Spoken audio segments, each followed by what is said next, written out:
It's really a delight to be in St David's College for this second reflection on the first pillar, which is on youth and the raising up of leaders in the Archdiocese. I'm particularly delighted to be in the shadow of the figure of St Carlo Acutis, who is of course known as the millennial saint, because he died at the age of 15 and has given such extraordinary witness as a young person to his love for Jesus and his desire, even to the extent of using modern technology in innovative ways, that desire to bring other people, especially his peers, into a personal relationship with Jesus and a love for Mary and a love for the Church. Meeting with young people and the work that we have with them in schools and chaplaincies and on pilgrimage or World Youth Day have been some of the most enjoyable and refreshing parts of my ministry in the Archdiocese this past 3.5 years. I think we need to develop opportunities to reach out more clearly to young people, to provide them with solid accompaniment and formation. Young people are not only our future, they are also our present. The Church understands this as building a culture of vocation. A culture of vocation bears in mind that God has a dream in his heart for each person. He wants each person to discover his particular plan for them, his desire for them, that they have a purpose and a meaning in life, and that true happiness in life is rooted in discovering what it is that God wants me particularly to do. What does he want each one of us to contribute in terms of our love of him and our service of our neighbour? I was very much reminded of this in the past year by my encounters with some of our young people, our young adults. One of my great privileges is to be present at the rites of election. This is the time in the Archdiocese when those men, women, young adults express their desire to become Catholics. They gather together at the Cathedral of St David's or at the Co-Cathedral of St Joseph, usually on the first weekend in Lent. And afterwards, over a cup of tea, I get the great opportunity of hearing from them something of their journey towards faith. I've been particularly struck in the last year of some young men and young women who have made the journey into the Catholic Church from atheism or agnosticism, from no belief in God, whatever. I was chatting with one young lady, we'll call her Lily, and Lily was, I asked her, what brought you into the church? And she said to me, things started for me intensely during COVID. She said, I work in healthcare, and I was particularly struck during that time of how vulnerable life was. I was very close to the deaths of a number of people, and she said it really stirred something in her. And then in the years that followed COVID, she said she was conscious that there was a kind of instability in the world too. With the invasion of Ukraine and the instability in the Middle East. She said, I started to think to myself, well, is that all life amounts to? Is that all there is? Is there any meaning or purpose to human life, to my life, beyond these experiences? So she said, I thought to myself, well, I'll go and visit some of the churches because they're supposed to have some of the answers to this. So she said, one week I went to the church in Wales, and the second week I went to a Baptist church, the following week a Methodist church, the following week a Pentecostal church, and eventually after a few weeks I went to my local Catholic parish. I don't know why we were so far down on her list of churches to visit, but she said that when I went to my local church, she said they were so hospitable and welcoming. And they invited me into the hall afterwards for a cup of tea, and I was chatting with one of the ladies there. And she spoke to me very beautifully about her devotion to Mary, to the Blessed Mother. She said, I'd never really heard much about Mary before that. And I'd certainly never heard about the Rosary, which she introduced me to. And then Lily went on to say something very beautiful to me, which touched my heart very deeply. She said, when I encountered the tenderness of Mary, our Blessed Mother, I knew I was at home.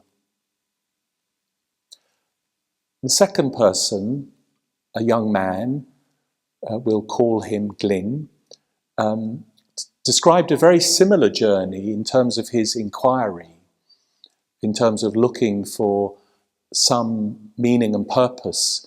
And particularly, Glyn said that he wanted to understand what was the truth of faith, the truth of belief. His search didn't involve going to churches, but mainly took place online.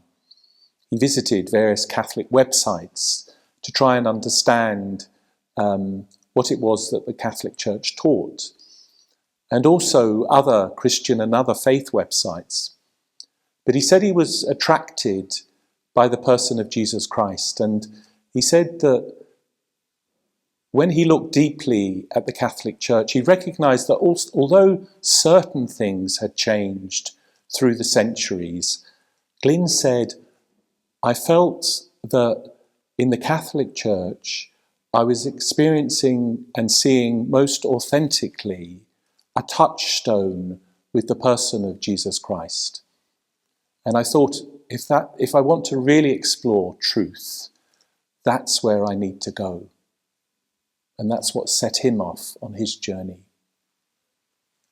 It's become really encouraging for me in the diocese to recognise these different movements among some of the young people in our society who are really searching.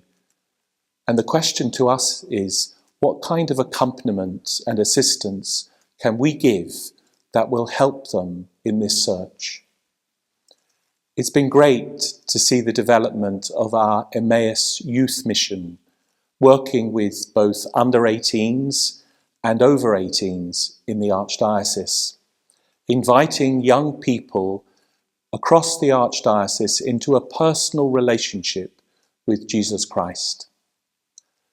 This work takes the very simple model of the story of Emmaus, where we know that the disciples are walking along the path, and in the midst of them, they discover the risen Lord. First of all, they don't really know it's him.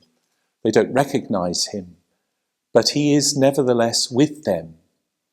And as they journey along, they become more curious about him. They enter more deeply into who this person is. And then at Emmaus, he reveals himself to them in the Eucharist as the risen Lord, as the risen Jesus. We want each of our young people and young people across our society to have this experience, to more and more deeply discover that Jesus Christ walks beside them, that he desires a personal relationship with each one of them, and that he wants each one of them to be his disciples, and that relationship with him, that friendship with him, is what really gives purpose and meaning in life. I can still remember as a young 17-year-old the magnetic pull of discovering Jesus' personal love for me. It is this experience which sets us out on a new path to more fully love God and be able to serve those around us. We want this for each young person, to discover what dream God has for them. Some will be called to leadership in our church, and we want to accompany them and help them discover how that might look.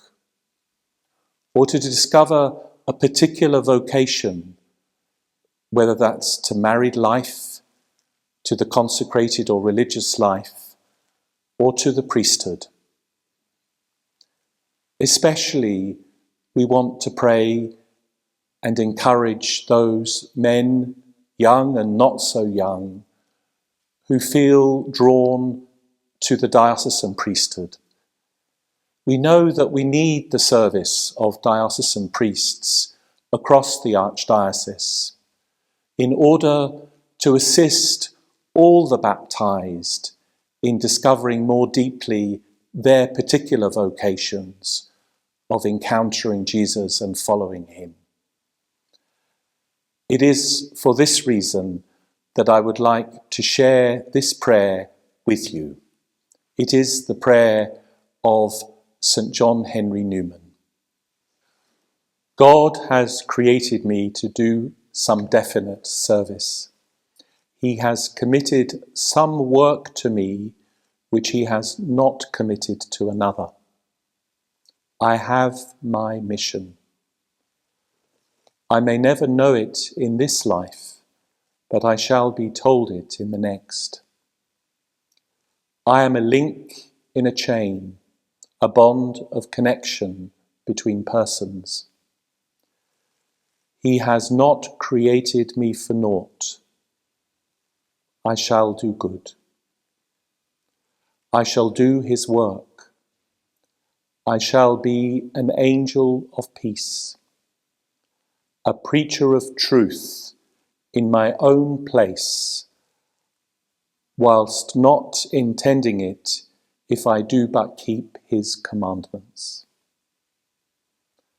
Therefore, I will trust him.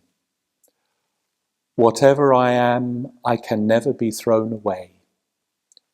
If I am in sickness, my sickness will serve him. In perplexity, my perplexity will serve him. If I am in sorrow, my sorrow may serve him. He does nothing in vain. He knows what he is about. He may take away my friends. He may throw me among strangers. He may make me feel desolate, make my spirit sink, hide my future from me. Still, he knows what he is about. Amen. Now I'd like to offer you some reflection questions to help you in your parish or in your school community or even personally to reflect on this pillar of youth and raising up leaders in our Archdiocese. Why do you think this pillar links youth work with vocation? Is that surprising to you? What does youth work look like in our parish? Does it resemble this vision? Or if we're in a school community, does your Catholic school help you discover as a young person your particular vocation? What it help you discover what God's dream is for you personally? How can we in the Archdiocese help each young person discover what dream God has for them. How do we do that already?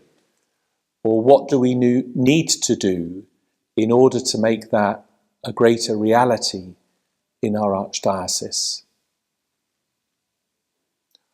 What would be needed to make that happen? Thank you.